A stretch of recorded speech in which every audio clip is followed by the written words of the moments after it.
Okay, so in this video we'll be learning how to find the normal force and the acceleration of this drawing right here.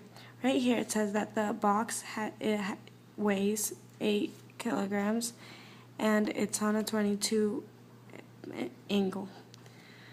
So the first step is to draw a free body diagram of the drawing, which would go opposite of where the box is falling, so it goes upward, the normal force, and the force of gravity downwards because it's the gravity pushing down. The angle goes right here, 22.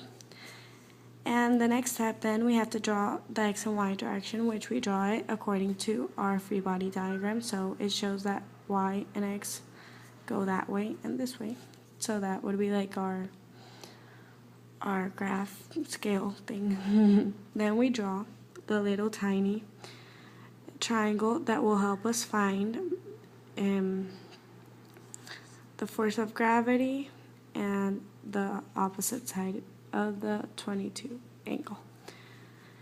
To find the opposite, we use SOHCAHTOA and use sine, which by dividing it, it will give us the x direction and it will equal the force of gravity sine 22. And with the adjacent, in order to find the adjacent, we'll use cosine to find the y direction, and it'll give us negative force of gravity cos 22.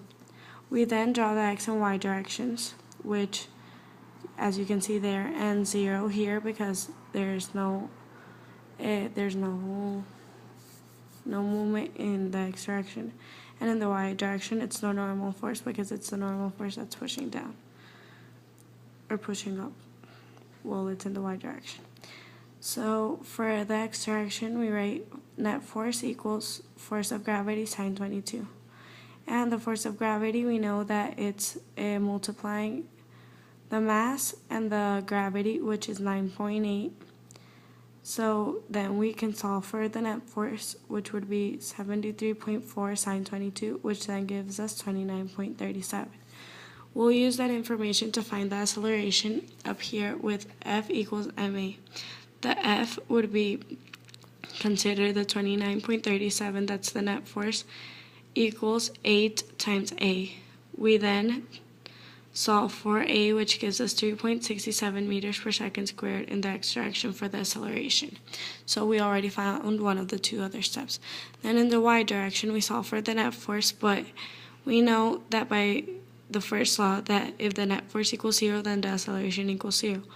So the net force equals Fn minus Fg cos 22, which then would be replaced for 0 equals Fn minus Fg cos 22.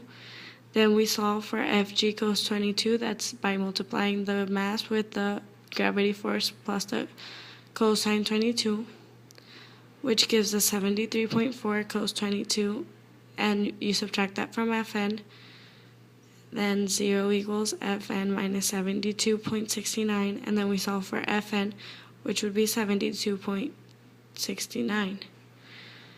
That would be the normal force, and it gives us 72.69 newtons in the y direction. And that's how you solve for the normal force and the acceleration.